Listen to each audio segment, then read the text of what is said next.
Halo Sobat Maju, berjumpa kembali dalam Opak, obrolan pajak tengah kota, pada channel YouTube kami di KPP Madya Jakarta Utara. Bersama saya, Doni Kurniawan, salah satu penyuluh pajak di KPP Madya Jakarta Utara. Nah, pada episode kali ini kita akan memberikan informasi baru mengenai apa?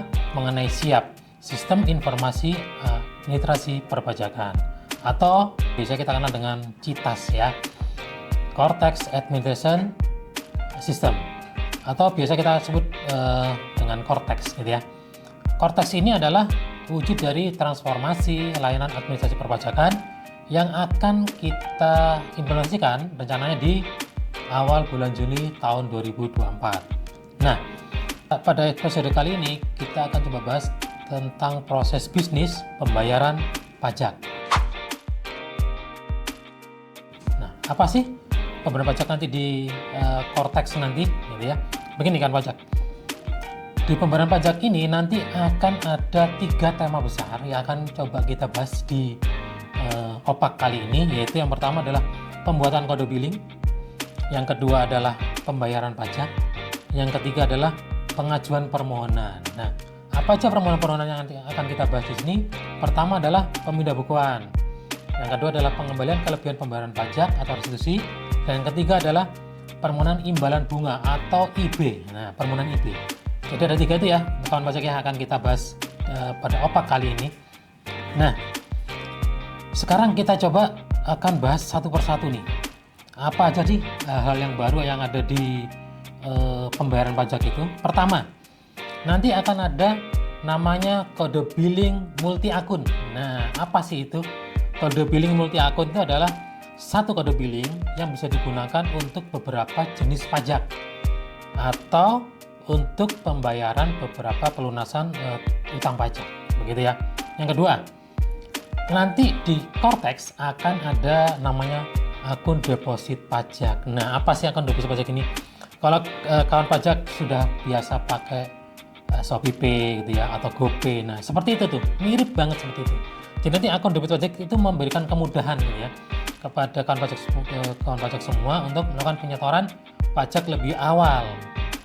Jadi nanti ada saldo pajak di situ yang di portal wajib pajak kawan pajak semuanya yang tersedia untuk melunasi pembayaran kewajiban pembayaran pajak atau tunggakan pajak. Nah, itu nanti akun deposit pajak namanya. Yang berikutnya adalah permohonan wajib pajak. Nah, ini nih, permohonan wajib pajak tadi yang disampaikan di depan seperti BBK, restitusi ataupun IB itu bisa diajukan secara online gitu ya. Dan yang baru juga nih, bisa diajukan ke KPP mana saja gitu ya. Jadi tidak hanya di KPP terdaftar, tapi boleh di KPP mana saja. Ini untuk permohonan wajib pajaknya yang baru di Cortex nanti.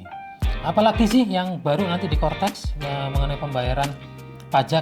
Nanti di Cortex pada akun portal wajib pajak itu nanti akan ada namanya dashboard akun billing.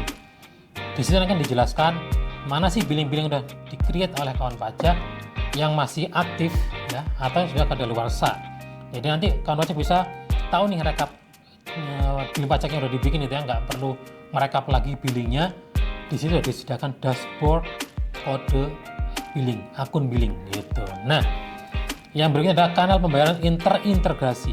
Nanti semua pembayaran dari kawan pajak melalui Cortex itu akan terintegrasi langsung terhubung dengan bank. Jadi begitu bayar lewat Cortex, nanti secara otomatis akan terdapat melalui akun banknya begitu. Nah, sekarang kita coba bahas satu-satu ya. Yang pertama adalah kode pembuatan kode billing. Di pembuatan kode billing itu nanti akan ada 3 jalurnya gitu ya. Melalui draft SPT, yang kedua itu dari daftar tagihan. Nah, daftar tagihan ada tunggakan pajak.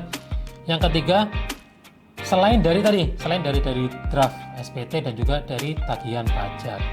Nah, coba kita lihat kanal pembuatan untuk jalur dari draft SPT. Bisa melalui portal wajib pajak ya. Yang kedua bisa melalui aplikasi PJAP, penyedia jasa administrasi aplikasi perpajakan.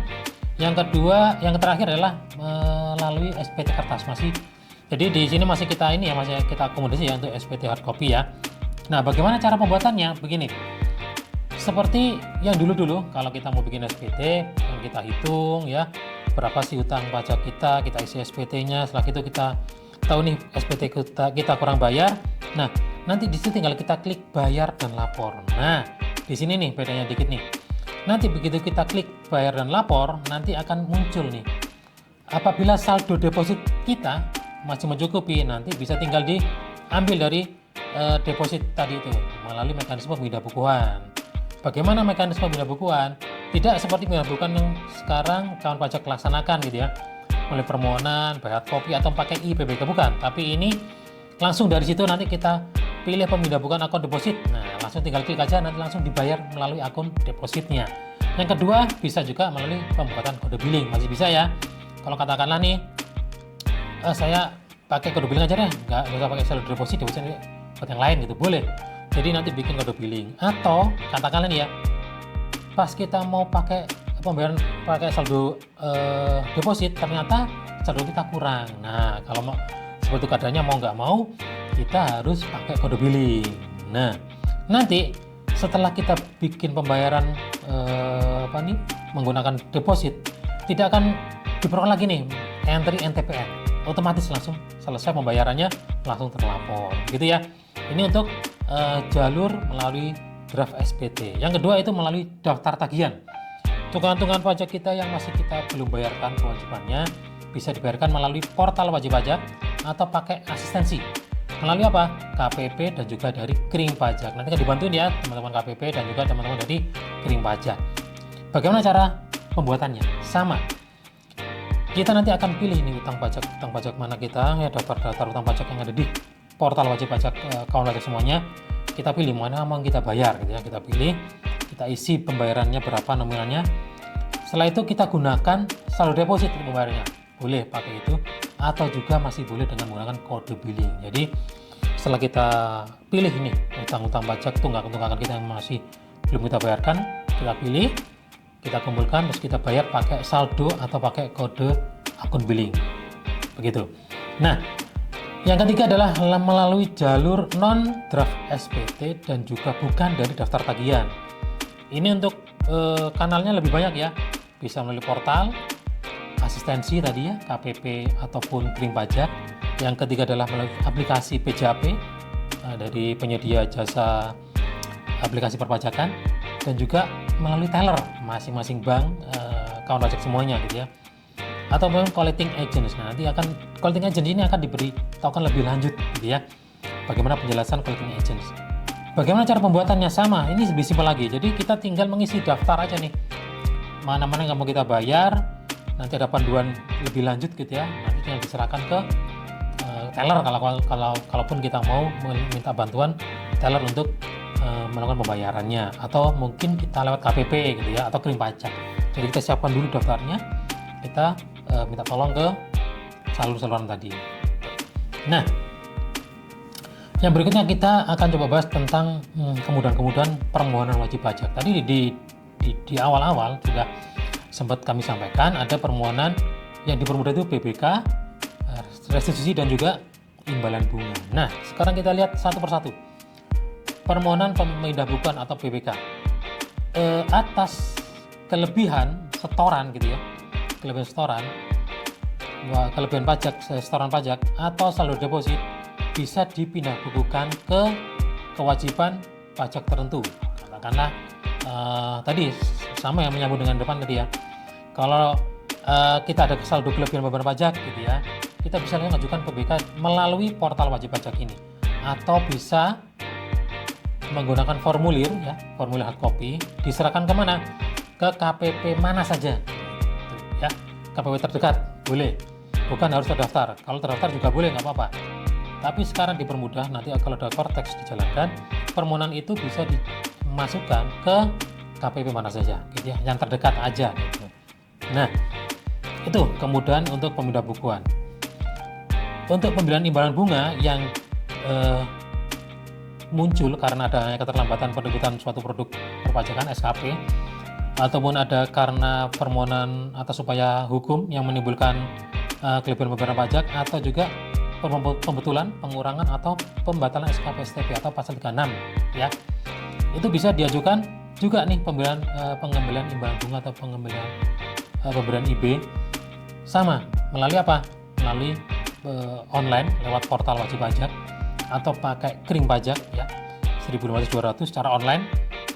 Juga bisa melalui formulir yang diserahkan ke KPP terdekat. Nah, jadi bukan hanya KPP terdaftar ya, KPP terdekat di mana saja boleh yang dekat dengan lokasi kawan pajak semua diperkenankan. Untuk nanti kalau Kortex udah dijalankan ya kawan pajak ya. Nah, yang ketiga adalah pengembalian kelebihan pembayar pajak atau restitusi. Nah, sama ini permohonan juga sama, bisa online lewat portal wajib pajak atau juga pakai formulir ke KPP mana saja ya. Tetapi untuk apa aja nih yang diperkenankan seperti itu? Hanya untuk permohonan melalui surat tersendiri atas selisih kelebihan pembayaran pajak yang pada saat pengajuan pengembalian SKP PKP itu ada koreksi gitu ya. Nah, itu kan diajukan secara manual tersendiri, itu bisa diajukan KPP mana saja atau pakai online gitu ya. Yang kedua itu ini permohonan pengembalian restitusi atas pajak yang seharusnya diatur utang atau PMK 187. Yang ketiga, ini ada kelebihan pajak karena ada keputusan atau putusan yang menyebabkan adanya kelebihan pengembalian kelebihan pajak kepada wajib pajak. Nah, untuk SPT yang statusnya LB itu hanya dapat diajukan secara elektronik, tidak bisa menggunakan formulir di KPP mana saja ya. Jadi tetap harus menggunakan elektronik. Ini untuk pengembalian restitusi ya. Baik kawan pajak, sepertinya dari 3 pembahasan tema besar tadi kita sudah sampaikan semuanya. Semoga dari apa yang kami sampaikan hari ini bisa menambah wawasan kawan pajak semuanya mengenai Kortex gitu ya. Nanti akan kita insya Allah kita rencanakan di bulan Juli kita akan launching secara nasional. Balik dari hambatan ya. Semoga bisa menambah wawasan, dan mohon maaf kalau ada penjelasan dari kami yang masih kurang jelas atau kurang berkenan, kami mohon maaf. Kami akhiri dengan wassalamualaikum warahmatullahi wabarakatuh. Terima kasih.